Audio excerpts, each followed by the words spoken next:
Bonjour, bonjour. Alors, on se retrouve dans ma première vidéo YouTube. Je me présente, je suis Emma, médium et praticienne en soins énergétiques basée sur les principes de la médecine chinoise et la naturopathie. Alors, j'ai voulu faire cette vidéo de présentation sous un format de questions-réponses. Alors, on est parti.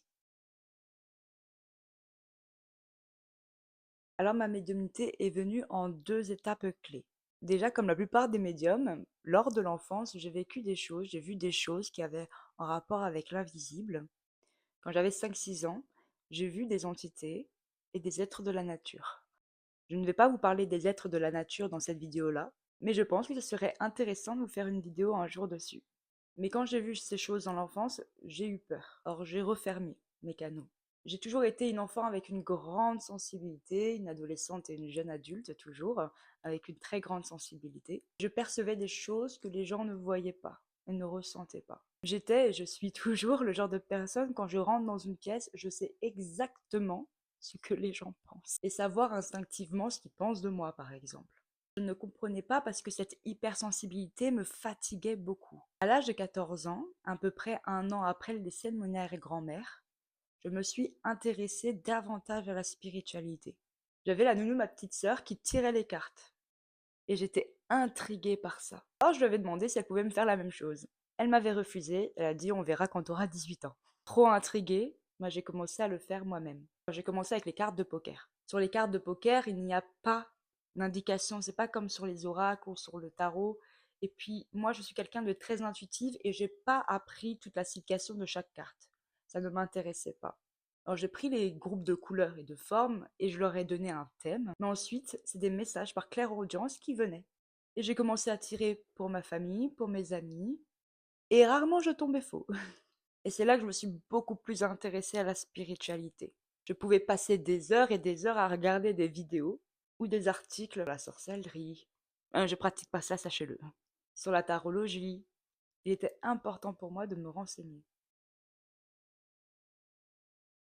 Alors, en tant que médium pur, j'ai mes différents clairs qui sont ouverts. On a différents clairs, qui est la clairaudience, le fait d'entendre, la clairvoyance, le fait de voir, et la clairsentience, le fait de ressentir les émotions et les ressentis physiques. J'utilise dans ma médiumnité et dans mes soins énergétiques ces différents clairs. Ils sont venus de manière assez graduelle. En réalité, la clairaudience est venue très rapidement quand j'avais 14-15 ans. La clairsentience est venue plus lors de ma formation en médecine chinoise, un petit peu avant, mais elle s'est améliorée à ce moment-là. Et ma clairvoyance, ça fait pas très longtemps.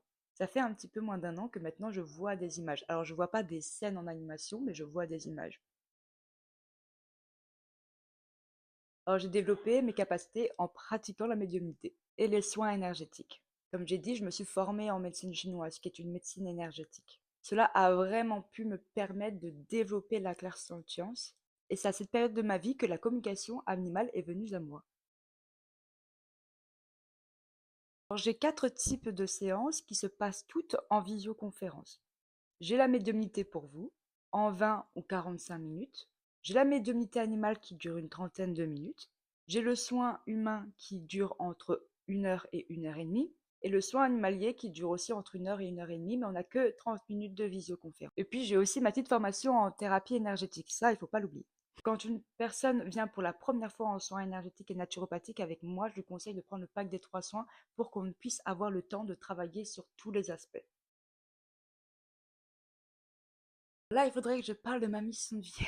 Je fais partie de la famille d'âme des enseignants guérisseurs. J'ai toujours eu un attrait pour le monde spirituel, mais notamment pour pouvoir transmuter quelque chose. Grâce aux soins énergétiques humains et animaliers, ça me permet d'aider les autres, de les mener vers leur bien-être physique et émotionnel.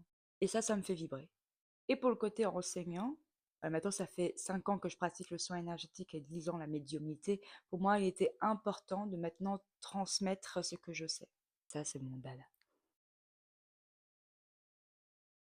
Alors déjà, quand je suis en séance, moi, je n'existe plus. Je suis juste un canal où je me connecte à l'énergie cosmotellurique, ça veut dire l'énergie de la Terre et du ciel, et je deviens canal de bien-être pour vous et canal de messages de vos guides et des forces un petit peu plus supérieures. La pensée n'existe plus. Je suis en total lâcher-prise en séance. Pour la clairaudience, on me parle, mais on ne me parle pas comme si c'était un humain qui me parlait à côté de moi. Non, non. c'est non plus pas ma pensée. Parce que parfois, on me balance des informations, je ne peux pas savoir, je ne peux pas les sortir de je ne sais où. Par exemple, moi j'ai un canapé jaune, mais ça m'est déjà arrivé en séance qu'on me donne des détails comme ça très particuliers, très distinctifs d'une personne. Je ne pouvais pas l'inventer. C'est pas ma pensée qui créait ça. Au fur et à mesure, on arrive à distinguer sa propre pensée et les messages qu'on nous envoie. En clairvoyance, je dis toujours que je vois avec mon front. Oh, ça peut être un peu particulier, mais c'est un mixte entre voir réellement quelque chose en face de moi et imager quelque chose dans ma pensée. Je dis que je vois avec mon front. On est dans l'entre-deux, on est juste positionné là. Et pareil, on va me montrer des images, je ne peux pas les inventer. Alors, en séance de médiumnité et en soins énergétiques, comme je dis, moi, je n'existe plus. Moi, en tant que personne, dans son ego, je n'existe plus.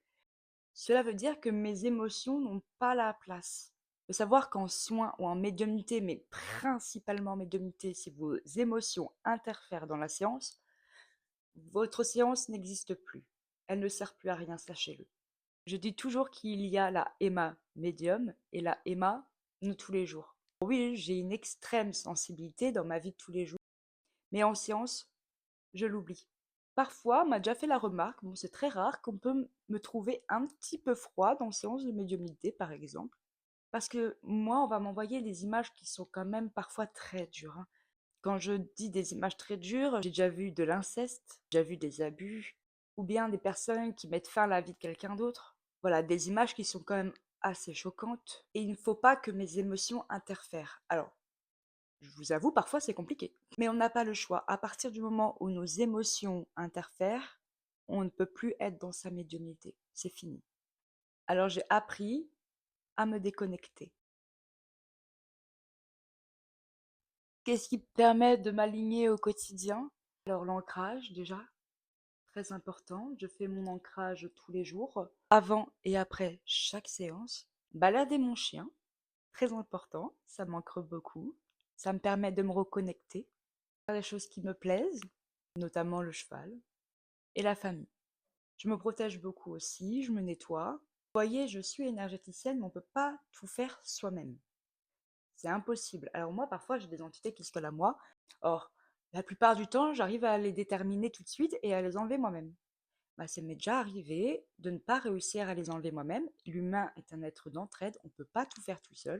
Moi, mon kiff, c'est d'aller voir aussi des énergéticiennes. J'adore ça, magnétiseuse, voilà. Parce que avant de vouloir devenir thérapeute, il faut déjà être propre soi-même. Et c'est aussi en allant voir d'autres thérapeutes qu'on se soigne. Voilà, voilà alors pour cette première vidéo YouTube. J'espère qu'elle vous aura plu. Et si vous souhaitez prendre une séance de soins ou de médiumnité avec moi, vous aurez le lien de mon site internet dans la description. Bisous bisous.